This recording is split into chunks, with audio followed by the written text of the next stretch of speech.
اگر ہم اس چھوٹی سی محفل کی تشبیہ میں جو کچھ مل رہا ہے اس کی مثال پھولوں سے دے، اگر ہم ان نعمتوں کو پھلوں سے تشبیہ دیتے ہیں تو سمجھ لیجئے کہ یہاں پر اس وقت موسمی تابستان ہے، گرمیوں کا موسم ہے جس میں ہر قسم کے پھل تیار ہوتے ہیں۔ الحمدللہ، خدا کی تعریف ہے، عقل کل کی سطح پر اور عقل کل کے وسیلے سے اس کی تعریف ہوتی ہے، کوئی بھی عقل جزوی اس کی تعریف نہیں کر سکتی ہے۔ ہمارے عزیزوں نے اپنے جنرل نالج سے بھی اور کتابوں سے بھی بڑی عمدہ باتیں کیں اور اس میں بہت فائدہ ہے۔ ہو سکتا ہے کہ میری گفتگو سے کسی نووارد اسٹوڈنٹ کی سمجھ میں الجھن ہوتی ہو، اور اس لیے کہ ہو سکتا ہے کہ میرے الفاظ مشکل ہوں، اس لحاظ سے بھی ہمارے عزیزان جو گفتگو کرتے ہیں اس کا بڑا فائدہ رہتا ہے، اور دوسری طرف سے ہمیں یقین آتا ہے کہ ہماری جو کوشش سالوں سے جاری ہے اس کا کوئی بڑا سا نتیجہ سامنے ہے، اور یہ بڑا اچھا نتیجہ ہے اور بہت ہی عمدہ میوہ ہے۔ ہمیں بار بار شکر کرنا چاہیے اور ہمیں اللہ کی اس احسان کے لیے بارہا سجدہ کرنا چاہیے کہ اس مہربان نے یہ مہربانی کی کہ یہاں پر ایک سکول جیسا ادارہ قائم ہوا، یا یوں کہنا چاہیے کہ یہ ایک اسپیشل ٹریننگ سینٹر ہے، یہاں خاص قسم کے اسماعیلی علم کی تعلیم دی جاتی ہے، جیسا کہ آپ کو ان گفتگوؤں سے اور ان باتوں سے، ان مقالوں سے، ان کتابوں سے اندازہ ہو سکتا ہے۔ تو عزیزان من، عقل کی اتنی بڑی اہمیت کیوں نہ ہو جبکہ اس کائناتی ظاہر میں بھی عقل کے سائے کو، عقل کے چھاؤں کو، عقل کے شیڈو کو لوگ عقل خیال کرتے ہیں، عقل تصور کرتے ہیں۔ میرے کہنے کا مقصد یہ ہے کہ دنیا والے جس قوت کو عقل کہتے ہیں وہ حقیقی معنوں میں عقل نہیں، ہاں ہم یہ کہہ سکتے ہیں کہ عقل کا ایک سایہ ہے، عقل کی ایک مثال ہے۔ جس طرح حیوان جو کچھ اپنی ضروریات کو محسوس کرتا ہے اس کو ہم حقیقی معنوں میں عقل نہیں کہہ سکتے ہیں، اس کو حس، احساس اور محسوس کہہ سکتے ہیں۔ ابھی ہمارے عزیز و محترم ڈاکٹر صاحب نے آپ کے سامنے مثال پیش کی کہ اگر ایک جانور کے سامنے کوئی دشمن یا شکاری نظر آتا ہے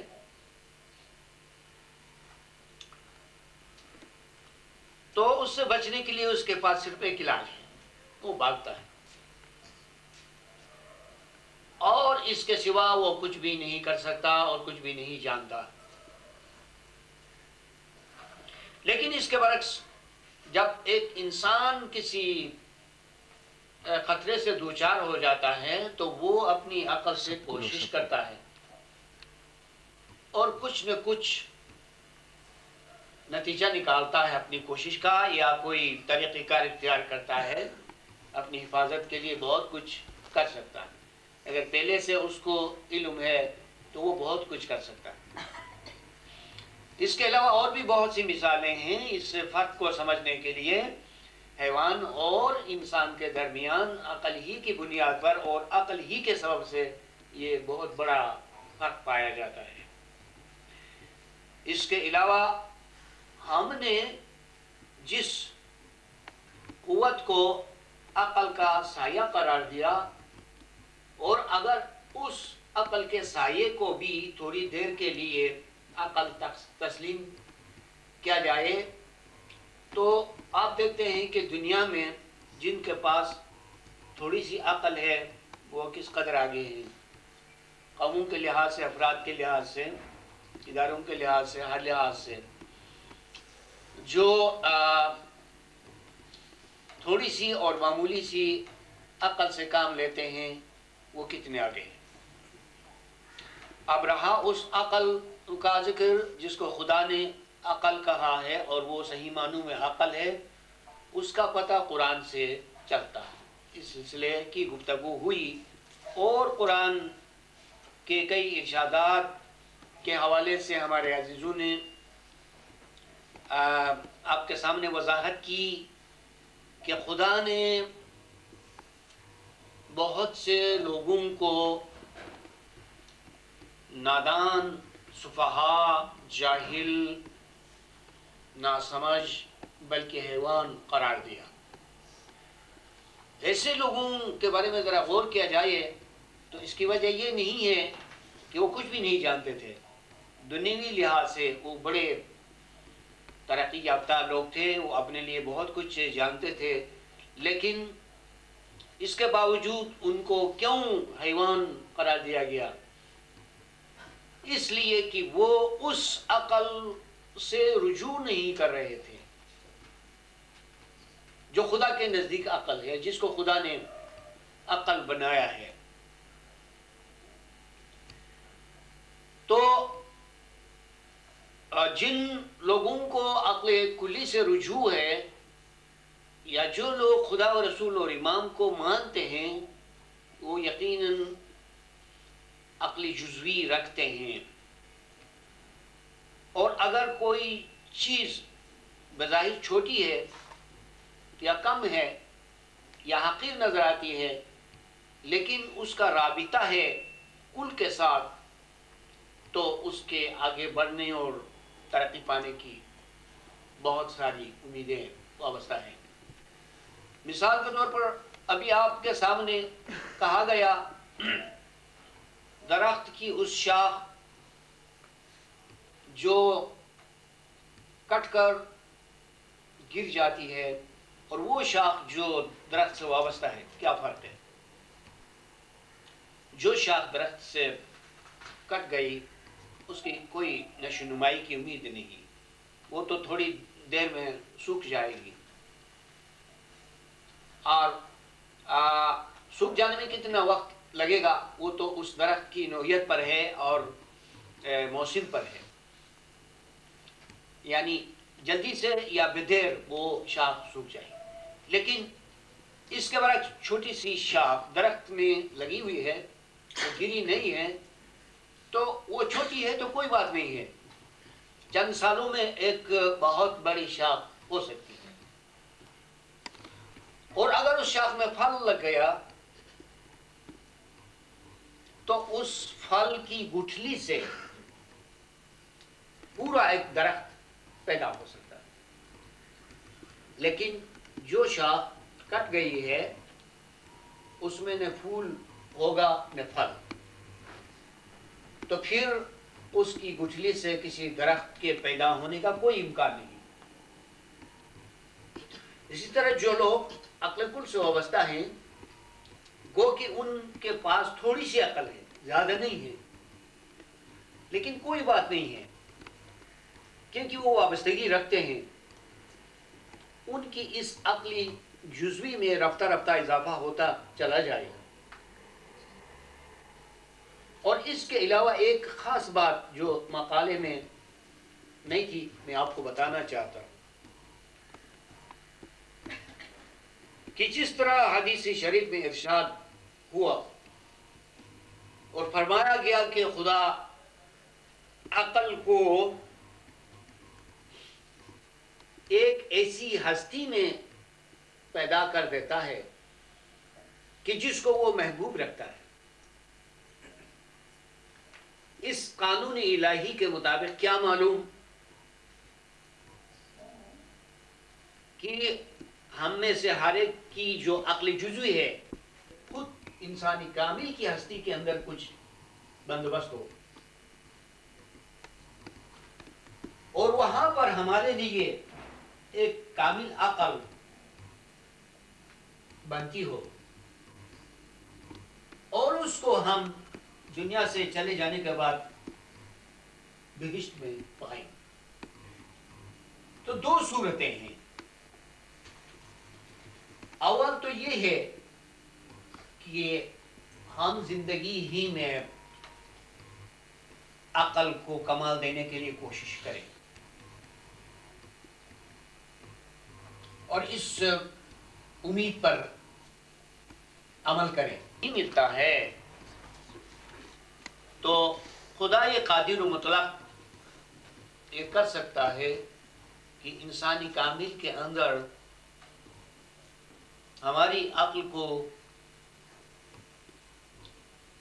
کمال دیتا رہے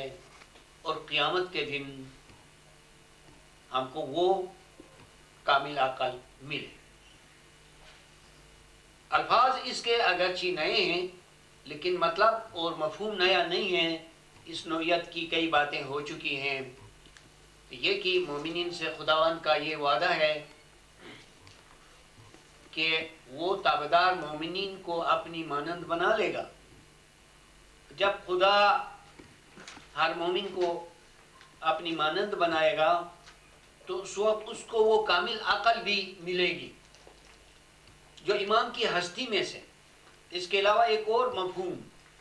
آپ نے حضرت عیسیٰ علیہ السلام کی مثال میں یہ دیکھا ہے اور پڑھا ہے کہ حضرت عیسیٰ علیہ السلام اپنے خاص مومنین کے لیے پرندے بنایا کرتے تھے۔ اس کی تشریح کی گئی ہے، بعض عزیزوں کو اس کا علم ہے اور جن کو اس کا علم نہیں ہے میں عرض کروں گا کہ اس کا کیا مطلب۔ حالانکہ ظاہر میں یہ سمجھا جاتا ہے کہ مٹی کے گارے سے حضرت عیسیٰ علیہ السلام کچھ چڑیوں کے بت بناتے تھے، بیجان، پھر اس میں اسم اعظم پھونک کر ان کو اڑاتے تھے۔ اب یہ ایک معجزہ تو ہوا لیکن اس معجزے میں کوئی فائدہ نہیں ہے، یوں ہی۔ اور اس قسم کا جادو بھی ہوتا ہے کہ جادوگر لوگوں کو اچنبے میں ڈالنے کے لیے ایسی چیزیں اور ایسے کھیل کھیلتے ہیں، لوگوں کو ذرا شغل ہوتا ہے اور تعجب کرتے ہیں، لیکن اس کا سوائے وقت کے ضیاع کے کوئی فائدہ نہیں ہوتا۔ اگر حضرت عیسیٰ کا معجزہ ایسا تھا، عقلی نہیں تھا، حصی تھا، تو اس کا کیا فائدہ؟ لیکن ایسا نہیں، یہ مثال ہے اور اس کا ممثول یہ ہے کہ حضرت عیسیٰ علیہ السلام سب سے پہلے مقامی اسرائیلی پر اپنی ہستی کا سانچہ بنا کر اس سانچے کے اندر ہر مومن کے لیے ایک رشتہ بناتا تھا، یا یوں کہا جائے کہ ہر مومن کو کثیف سے لطیف بناتا تھا، آنن فانن، ایک دم سے۔ تو یہ رحمت خداوندی تھی جو ہادی برحق کے وسیلے سے لوگوں کو ملا کرتی تھی۔ تو کیا خدا نے اپنی رحمت کو کسی ایک خاص زمانے کے لیے محدود کیا ہے؟ ہم یوں سمجھیں گے، یا یہ ایک اشارہ ہے کہ ہر زمانے میں اور ہر وقت یہ معجزہ ہوتا رہتا ہے، اور یقیناً جس ہستی کو ہم امام برحق مانتے ہیں اس کے مبارک وجود میں تابعدار اور عاشق مومنین کے لیے ایسے فرشتے بنتے ہیں۔ فرشتوں سے میری مراد کہ فرشتوں کا مطلب ہے کہ مومنین کی روحیں، یعنی ہر مومن کی روح جو امام میں ہے، یا یوں کہنا چاہیے کہ مومن کی روح کے دو سرے ہیں، ایک سرا یہاں اور دوسرا سرا عالمی بالا، اور عالمی بالا سے مراد ہے امام زمان، کیونکہ ابھی بات کی گئی کہ کسی چیز کی تقدیم و تاخیر یا اول و آخر دو اعتبار سے ہے، ایک مکانی ہے اور دوسرا شرفی ہے۔ کسی چیز کو اوپر کہنا، کسی چیز کو نیچے کہنا، یہ دو طرح سے، ایک تو جغرافیائی اعتبار سے کہیں یا مکانی لحاظ سے کہیں، اور دوسرا جو ہے شرفی اعتبار سے۔ آپ دو آدمیوں کے درمیان جج کرتے ہیں، ایک کو دوسرے پر فوقیت دیتے ہیں، تو یہ فوقیت ہی شرفی ہے، مکانی نہیں ہے، جغرافیائی نہیں ہے۔ اسی طرح عالمی بالا کہنے کا مطلب امام کی ہستی ہے کہ ان کی ذات عالمی علوی ہے، کہ ان کی ہستی عالمی بالا ہے۔ لہذا روح کے دو سرے ہیں، ایک عالمی علوی میں یعنی امام کی ہستی میں، اور دوسرا سرا اس بدن میں۔ تو اس سرے کو اگر ہم رشتہ نہیں بنا سکتے ہیں، پرندہ نہیں بنا سکتے ہیں، پرواز نہیں کرا سکتے ہیں، تو امام اپنی رحمت سے اپنا کام کر کے رہتا ہے۔ وہ یہ کہ ہماری روحوں کے جو سرے ان کی ہستی میں ہیں، ان سروں کو ترقی دیتا ہے۔ ظاہر بات ہے، میں اور آسان مثال میں آپ کو سمجھانا چاہتا ہوں، یہ کہ جب امام پر روحانی انقلاب آتا ہے، امام کی ہستی میں انفرادی اور ذاتی قیامت جب برپا ہوتی ہے، تو ظاہر ہے کہ آپ کی روح پر بھی اس کا کچھ اثر ہوگا۔ روح کا جو سرا امام کی ذات کے اندر ہے اور وہاں پر قیامت برپا ہو جاتی ہے، تو آپ کی روح کا وہ سرا متاثر ہوئے بغیر کس طرح رہ سکتا ہے؟ آپ مجھے بتائیں۔ اور متاثر ہوگا وہ سرا کس طرح ہوگا؟ برا اثر لے گا یا اچھا اثر لے گا؟ امام ہے اور رحمت خداوندی اس میں ہے، مہربان ہے، تو جب ان پر انقلاب روحانی آتا ہے، یعنی ان پر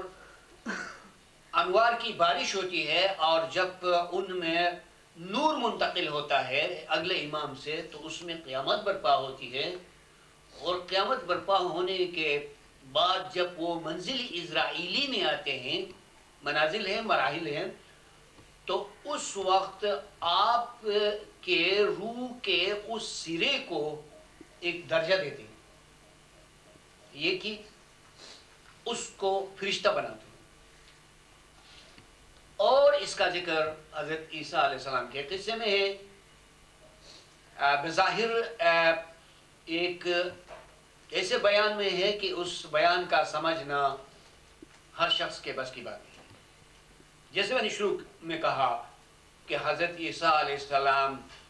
مٹی کے گارے سے چڑیاں بنا کر پھر ان میں کن فرما کر اڑاتے تھے، تو اس کا ترجمہ اور تفسیر آپ کو یوں ملے گی کہ بس چڑیاں بناتے تھے، وہ تو گارے کے بناتے تھے، اور پھر اس میں اسم اعظم پھونکتے تھے، تو چڑیا جو ابھی گارے سے بنی تھی پرواز کرتی تھی، اڑ جاتی تھی، لوگ اس کے تماشے کو دیکھتے تھے اور مانتے تھے کہ پیغمبر نے معجزہ کیا۔ حالانکہ یہ معجزہ، ایسا معجزہ اگر ہوتا تو وہ بھی سود ہوتا، جادو کی طرح اور شعبدہ بازی کی طرح کوئی بات ہوتی، ایسی بات نہیں ہے۔ اصل اس میں یہ راز ہے کہ انسانی کامل یعنی پیغمبر اور امام منزل اسرائیلی میں اپنے سے وابستہ لوگوں کی روحوں کے ان سروں کو فرشتہ بناتے ہیں۔ تو کتنی صاف بات ہے، کتنی روشن دلیل ہے، اور کتنی اس سے امید وابستہ ہو سکتی ہے، اور امام کے لیے جانثاری اور سربازی کے لیے جذبہ ابھر سکتا ہے، اور عشق پیدا ہو سکتا ہے۔ عشق کس طرح پیدا ہوتا ہے؟ بارہا کہا گیا ہے کہ عشق حسن و جمال سے پیدا ہوتا ہے۔ میرا مقصد حسن عقلی، حسن علمی، اور امام کا حسن جمال عقلی ہے، علمی ہے، روحانی ہے، عرفانی ہے۔ اس مناسبت میں یہ بھی عرض کروں گا کہ جہاں قرآن کریم میں حضرت یوسف علیہ السلام پر کسی خاتون کے فریفتہ ہونے کا ذکر ملتا ہے، یہ بھی جسمانی نہیں ہے، یہ بھی عقلی ہے، وہ تاویلی ہے۔ اس مقام پر عقل اور علم کی تشبیہ و تمثیل حسن سے، جمال سے دی گئی ہے۔ تو کوئی بڑی ہستی تھی جو حضرت یوسف علیہ السلام امام تھے، امامی مستودع، ان کے علم و معرفت پر عاشق ہو گئی تھی کوئی ہستی۔ اس کو حجاب میں رکھنے کے لیے، پردے میں رکھنے کے لیے دنیا کی محبت اور دنیا کے عشق کی مثال دی، اور قرآن میں ہمیشہ ایسا ہوا کرتا ہے۔ ابھی اس عقل کے اسماء سے بھی عقل ہی مراد ہے، اور سورہ رحمان میں اور قرآن کے دیگر مقامات میں جہاں حورانی بہشتی کا ذکر ہے اور ان کی تشبیہ و تمثیل لؤلؤ مکنون سے دی گئی ہے، یعنی ایسے موتی سے جو لوگوں کی نگاہوں سے پوشیدہ رہتا ہے، تو اس سے گوہر عقل مراد ہے۔ کیوں؟ ابھی شہناز نے آپ کو کہا کہ مثالیں اور معنی ایک مقام پر جمع ہو جاتے ہیں، یہ قانونی فطرت ہے۔ اس کی مثالیں ہم دنیا میں دیکھ سکتے ہیں، اور اس کی مثال بیان بھی کی گئی کہ درخت ایک پھیلاؤ رکھتا ہے، ایک بڑی چیز ہے۔ کسی عظیم درخت کو جو پھل بھی دیتا ہو، اس کو ذرا دیکھیں کتنا بڑا درخت ہے اور کتنی چیزیں ہیں، جڑیں ہیں، ایک موٹا سا تنا ہے جو عظیم ہے، اور بڑی بڑی شاخیں ہیں جو ہر طرف کو جا رہی ہیں، اور کافی پھیلاؤ رکھتا ہے۔ لیکن قانون قدرت کو ذرا دیکھیں کہ بالآخر اس میں جو آخر میں جو چیز پیدا ہوتی ہے وہ پھل ہے۔ اس پھل کے مغز کے اندر ایک طرح سے وہ سارا درخت سمٹ جاتا ہے۔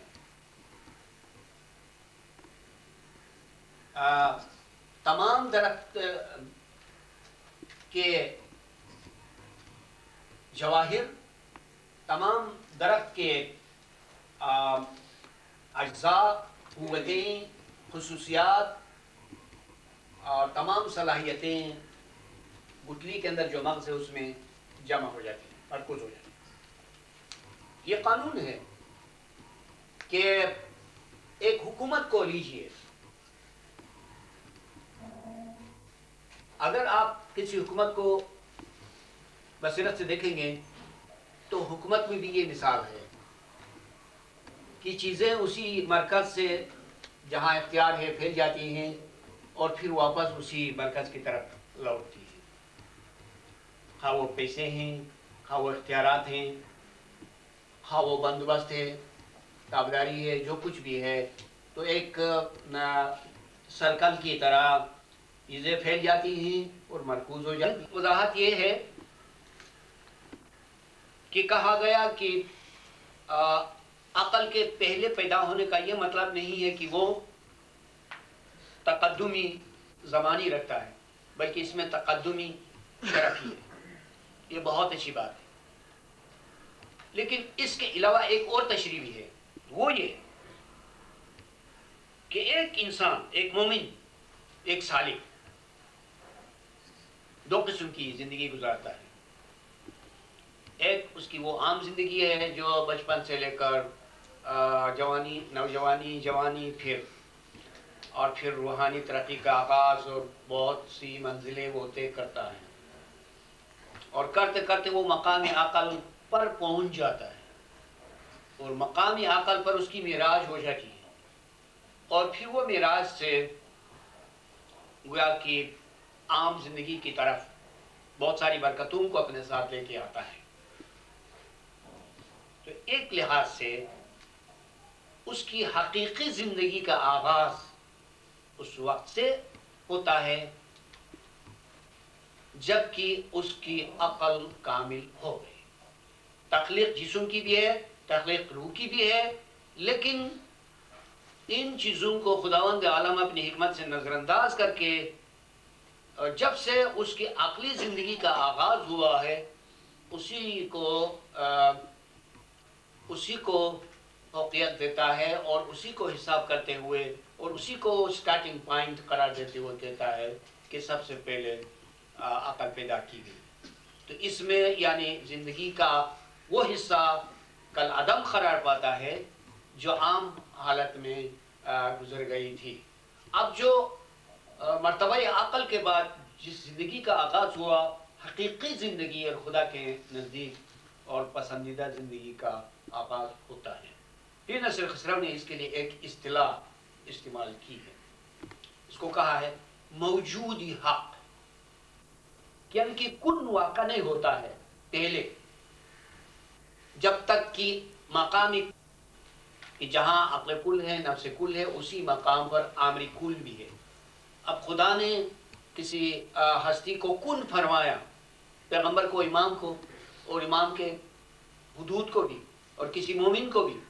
جب کن کہا تو وہ موجود حق ہو گیا، صحیح معنوں میں پیدا ہو گیا۔ اس معنی میں بھی عقل کی اولیت ہو جاتی ہے۔ اور ایک اور تشریح ہے، چونکہ یہ ایک دائرہ ہے اور دائرے میں کوئی سٹارٹنگ پوائنٹ نہیں ہے، اس کا تعین جو کام کرنے والے ہیں یا جو دوڑنے والے ہیں یا جو دیکھنے والے ہیں اس پر ڈیپینڈ کرتا ہے کہ دیکھنے والے اس سرکل کے کسی مقام پر ایک ہاتھ کو رکھیں گے، ایک نشان کو رکھیں گے اور اس کو آغاز شمار کریں گے، ابتدا، تو وہاں سے آغاز ہوگا، ورنہ کلی طور پر اس دائرے کا کوئی آغاز نہیں، کوئی ابتدا نہیں، کوئی انتہا نہیں۔ باتیں بہت ہیں، وقت زیادہ گزر گیا ہے، زیادہ مزہ آیا، ہمارے عزیزوں نے بہت ساری باتیں، عمدہ باتیں کی، مقالے بھی بڑے اچھے تھے۔ آج اجتماع بھی کچھ زیادہ تھا، اس کے لیے شکر گزاری کے ساتھ اور آپ سب کے احسان کو مانتے ہوئے میں اپنی گفتگو کو یہاں پر ختم کرتا ہوں، کیونکہ وقت زیادہ صرف ہوا ہے، اور انشاءاللہ آئندہ جو کچھ پروگرام ہوگا وہ ہمارے صدر صاحب اعلان کروائیں گے۔ مجھے امید یہ ہے کہ شاید آئندہ کسی کتاب کی رونمائی ہوگی۔ بہت بہت شکریہ، بہت بہت مہربانی، خیال مدد۔